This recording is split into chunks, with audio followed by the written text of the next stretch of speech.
말씀인 열왕기상 17장 14절입니다. 이스라엘의 하나님 여호와의 말씀이 나 여호와가 비를 지면에 내리는 날까지 그 통의 가루가 떨어지지 아니하고 그 병의 기름이 없어지지 아니하리라 하셨느니라.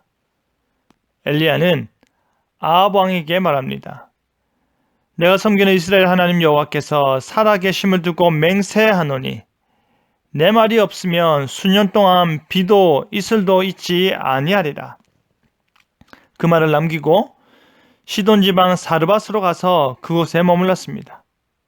특별히 그곳에서 그곳 과부를 만나 음식을 청하는데요. 말씀으로 채워지는 은혜라는 제목으로 말씀이 주는 교훈을 함께 나누겠습니다.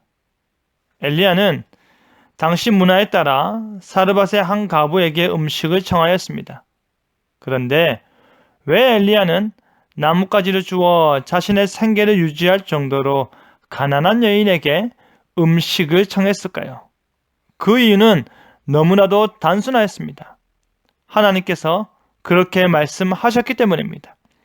하나님께서 그리 시냇가에서 까마귀를 통해 먹이신 것처럼 가난한 과부를 통해 먹이실 것을 말씀하셨기 때문입니다. 하나님의 종 엘리야를 먹이시는 도구가 까마귀이든지 너무나도 가난한 과부이든지 간에 하나님께서 먹이시는 것입니다.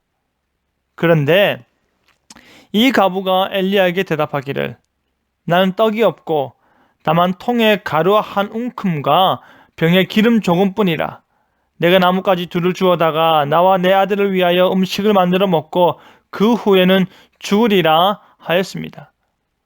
그러자 엘리야는 그 여인에게 두려워하지 말고 가서 내 말대로 하려니와 먼저 그것으로 나를 위하여 작은 떡 한 개를 만들어 내게로 가져오고 그 후에 너와 내 아들을 위하여 만들라 하였습니다.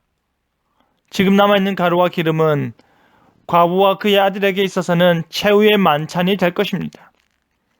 이 순간에 이르기까지 그녀는 모든 수단을 다 동원하여 어떻게 해서든 아들과 함께 살고자 했을 것입니다. 그런데 아마 그녀가 품을 수 있었던 모든 희망들이 다 사라져버렸기에 지금처럼 이것을 먹고 죽으리라 하며 모든 것을 포기하는 데까지 이른 것입니다.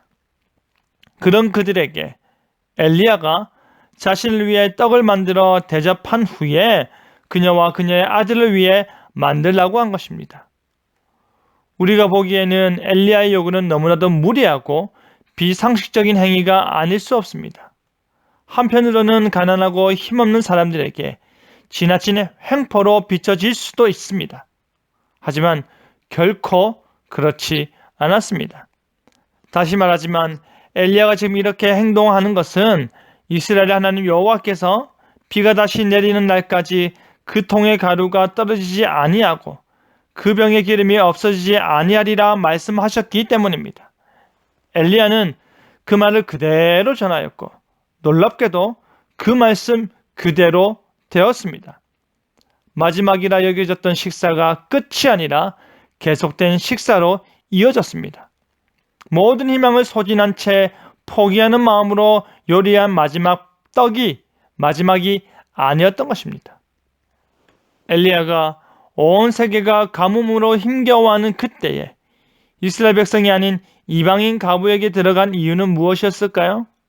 완악한 마음으로 하나님의 율법을 지키기는커녕 우상 숭배로 영적 간음을 일삼았던 이스라엘에게 하나님의 살아계심과 그의 말씀이 어떻게 이루어지는지를 보여주고자 하는 것입니다. 온 세상이 가물어 갈 때 그 메마른 곳에서 줄어들지 않는 가루와 기름으로 먹이시는 하나님의 섭리를 보여주는 것입니다. 사랑하는 성도 여러분, 악한 심판을 대표하는 아왕 시대 때 엘리야는 그 시대의 소망을 역행하며 하나님의 심판의 말씀을 선포하였습니다.